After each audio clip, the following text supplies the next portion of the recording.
Thank you, Peter, for that kind introduction. I was caught by the tagline just after Chike's speech that said, Africa is connected and amazing things are happening. Absolutely, without question. That's been an exciting notion for us. I've been working in this field in technology for the past 10 years in Africa, and with each day, you just get a renewed amount of excitement for what is happening, discovering some of the impact that you're seeing, and also, to echo the minister, recognizing the unfulfilled potential. So that's what I'd like to talk through with you today, share a bit of our work. Over the past year, we've been looking at the impact of the internet, working support from Google, looking at the socioeconomic impact of the internet. Through this study in particular, we interviewed over 1,300 businesses across Ghana, Kenya, Senegal, and Nigeria. Interviewed over 75 stakeholders, public sector, private sector, social sector actors as well. We looked across 6 socioeconomic sectors and 8 impact areas. So quite a lot to share with you. Certainly won't get through all of it today, but would like to share what we saw. And the reality is there's the good, the bad, and most importantly, the unfulfilled potential. Let's start with the good. We know that access is increasing. In 1998, we had 0.5% mobile penetration on the continent. Today, we have over 60%. In South Africa, I think we're achieving saturation pretty quickly. The correlation between a 10% increase in mobile penetration and correlation with a 1.3% increase in GDP has been cited and quoted many times. And I think what's really important there is that despite the fact that this really is a correlation between the two, we're seeing increasing evidence that there is evidence of causation, so the impact of mobile penetration increasing, leading to substantial economic impact. And then finally, we're seeing an increase in the internet. It's just under 20% across the continent, but particularly, as Chike pointed out, through the use of internet on mobile phones, we're seeing a continued increase. So positive, exciting, good news, and we're seeing the importance from both a social and economic perspective. Particularly, this access and increased access is being led by innovation around infrastructure. Love what Google is looking to do with TV white spaces.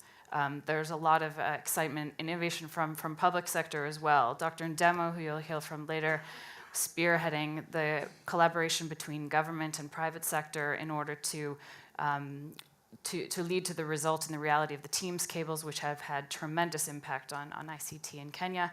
And other initiatives just here in Swane, we see investment in free Wi-Fi for the city being initiated by an NGO in collaboration with local government. We're seeing social media creating millions of connections across the continent, moving almost as quickly as the mobile penetration. Conversations are happening, communities are being built, and new demand is being unlocked. And we're seeing socioeconomic impact in a meaningful way. Just refer to a few of the findings of our study and highlight a few areas where we saw impact. The first, in health. In Kenya, we were seeing that nurses were being trained 9 times faster through the advent of e-learning than they were otherwise. We are seeing the improvements in smallholder farmer income, largely due to a result of increased access to information about market prices and about supply chain management and ability to leverage those supply chain management tools. And finally, we're seeing increased access to finance, particularly the growth of e-commerce and online payment solutions, which are unlocking demand. Particularly related to payment solutions, this is something that's not only unlocking access to finance in and of itself, but it's unlocking access to a whole range of goods and services and really creating an enabling tool for a whole host in the next wave of demand for African consumers. And finally, SMEs are extremely bullish. Our survey indicated that over 80% believe that simply by using the internet within their businesses, it will lead to faster growth and increased ability for them to create jobs. We see these waves of innovation. We started off with basic telecoms. It was the ability to exchange information through mobile handsets. There was then internet, and there was the basic ability of web and email to engage with customers, to exchange information more easily. And we're now seeing a whole host of customized solutions that are aggregating the needs of a whole range of people, customizing to local needs, whether we're looking at it from a content perspective, or customizing and aggregating needs, looking at ways to provide services through crowd solutions and others. So clearly no shortage of ideas, a whole host of pieces of impact and evidence that we saw through our studies. And finally, you are seeing substantial investment coming from the public sector, the private sector, as well as the social sector. We're seeing big bets in the multi-millions being put behind e-commerce initiatives in Nigeria. One Media Africa is putting a lot of money and investment behind classifieds and looking at this opportunity for job creation. The Rockefeller Foundation is investing $100 million in the continent to create what they're calling digital jobs and support youth. And Project Desiswe, a big investment looking to push free Wi-Fi in order to accelerate access. But now the bad news. So the bad, I think we know, access is still not there. A major challenge. It's less than 20%. And I think we've heard a lot of evidence about the importance of pursuing innovation and taking the next wave of African consumers and individuals and bringing them online in order to continue to accelerate these impacts that we're seeing. Second, particularly in the social sector, we're seeing a lot of pilots. In the business environment, pilots are great. It allows for innovation, it allows for creativity, new ideas to come online. There's a point at which you need to ask whether these pilots are succeeding or failing and what happens next. And there may be a need for us to be more diligent. I think investors have a great role to play in this, supporting the rigor around what happens next, what are you doing, where are we going to put money behind to support growth, or go back to the drawing board and see what needs to be changed or tweaked. And finally, there's a real challenge around policymaking. We hear across all of these different countries, there's no recipe for success when it comes to broadband policy. And there's a real convergence and importance of recognizing the interplay around information management and how it's in part related to technology policies, looking at hardware, software, IP challenges and questions. It's in part related to issues within each of these individual sectors that we're looking at. How does information flow and access to information inhibit or accelerate the growth of ICT and the impact ICT can have? And then the general business environment. Where are the opportunities for what is attracting or perhaps deterring investors when it comes to doing business? So some real challenges there. And so the big question, of course, is how do we unlock this unfulfilled potential and how do we leverage it? A second piece of our study looked at two core dimensions. And what we saw was there's the core, there's the infrastructure question, which we've spoken a lot about. It's about how much fiber is around. It's about how much does it cost to access that information.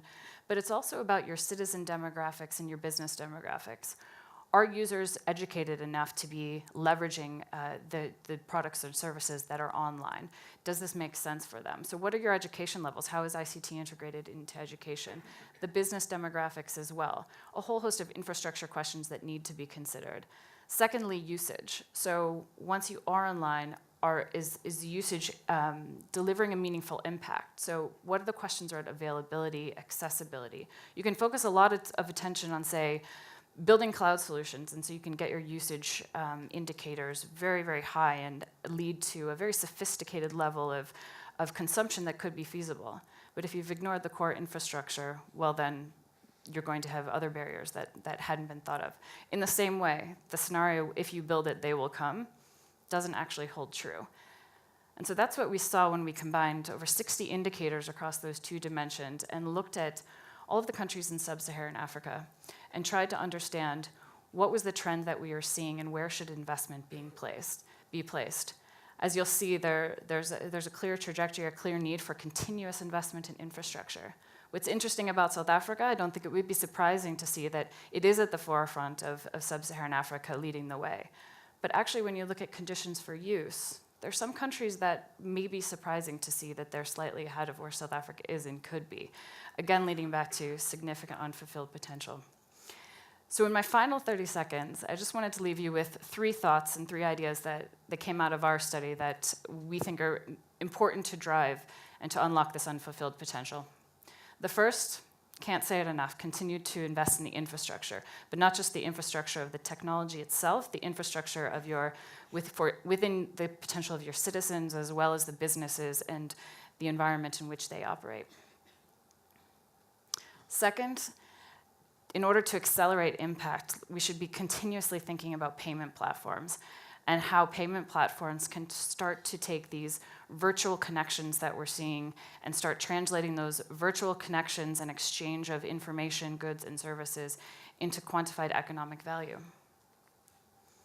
And finally, think hard about the ecosystem. And as I mentioned, it's the connection between the considerations within the technology environment, within sector-specific challenges, and within the general business environment that are increasingly important and create a unique opportunity and a significant challenge for policymakers.